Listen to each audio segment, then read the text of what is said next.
You're watching Capital Connection from the Illinois State Capitol.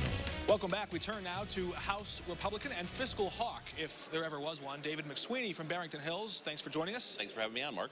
Of course. I want to start here with local pension consolidation for police and fire. This includes the suburbs, does not include Chicago. But before we do that, I want to back up and give a little background about your view of this local government consolidation issue. This has been something that you've pushed for a while.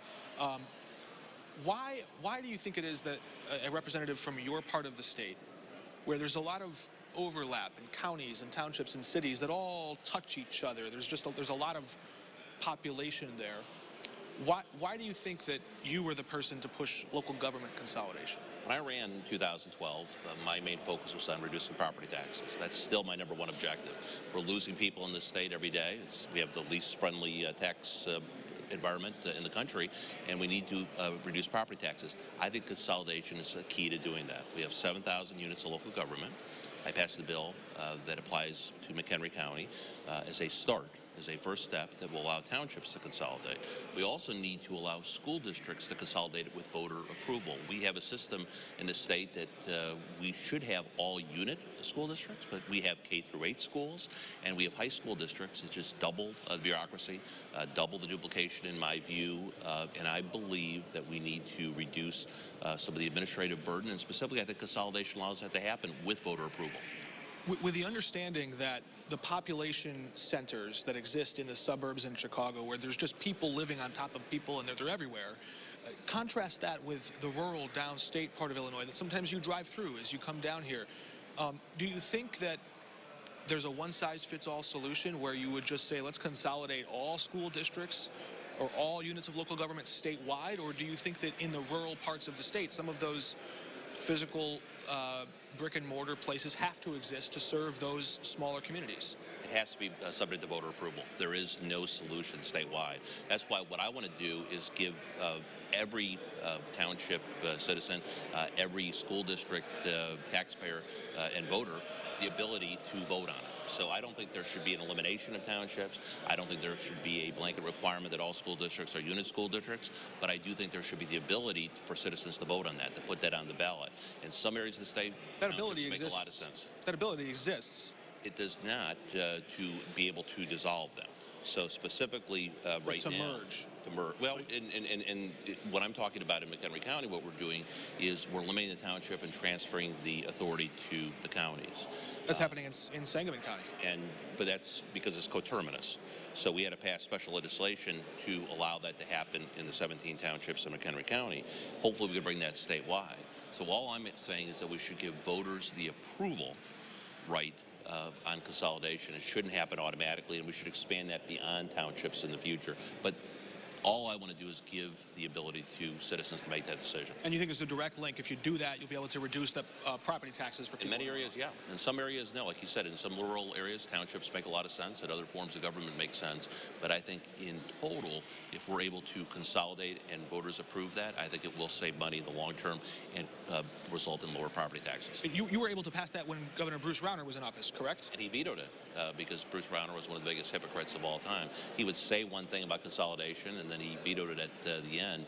I'm glad, even though I have many differences with Governor Pritzker on the issues, Governor Pritzker signed a consolidation bill, and I'm very happy about that. You were one of the few and one of the earliest vocal critics of Governor Rauner, I should say Republicans who were a vocal critic of Governor Rauner. Do you think that stance, that vocal opposition to him, carved out inroads for you or political marriages of convenience with Democrats at the time?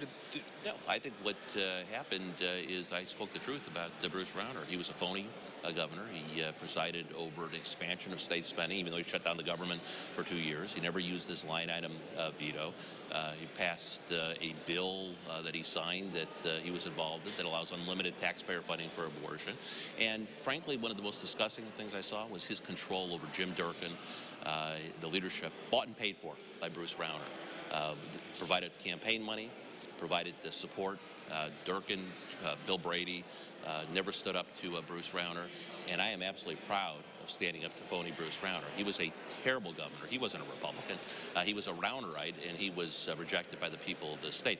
I voted for him because he was the Republican nominee over J.B. Pritzker, ultimately in the general election, but I opposed him in the primary. But he was a phony. Governor Pritzker got pretty much everything he wanted, save maybe some environmental issues, from his initial inaugural address done. All those things in this first year. How would you grade Governor Pritzker in office so far?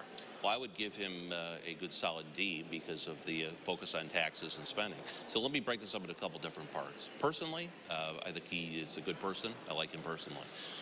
But on policy, I absolutely disagree with him. We have a budget that's clearly unbalanced, that never had a revenue estimate attached to it, spending almost $40 billion in this state. He's relying on massive tax increases going forward. I think he passed some radical legislation, on what he calls the most progressive law in the country on abortion and other issues. So I believe that he has been very effective in passing his agenda, and the reason I give him that low grade is because I disagree with his policies. The things he's doing. Right. There's no denying that he has been effective in passing his agenda. But I disagree with most of his agenda. Give us an idea of your future political plans, because you've said you might step away, but you've also hinted at a potential run for the U.S. Senate, perhaps in 2022. That's correct. So that's something I'm going to look at very seriously. That's one of the reasons that I'm not running for re-election, is I want to take the time to travel the state. I'm going to focus on my opposition to the progressive tax. That'll be on the ballot next year. That'll be a big fight, probably the biggest fight next year besides the presidential election. And I want to look very carefully at running for either the U.S. Senate in 2022 or potentially even Secretary of State. Very interesting. I know it's too early because it's not 2022, and the campaign of 2020 is not yet over. In fact, it's barely just barreling down upon us at this moment. But if there was to be a motto for McSweeney 2022, U.S. Senate or Secretary of State, a motto that encapsulates you and what you offer to the voters statewide, not just in your House district now, but across the state, what would that give us a peek behind the curtain in the brainstorming? What's the motto look like? Standing up for taxpayers.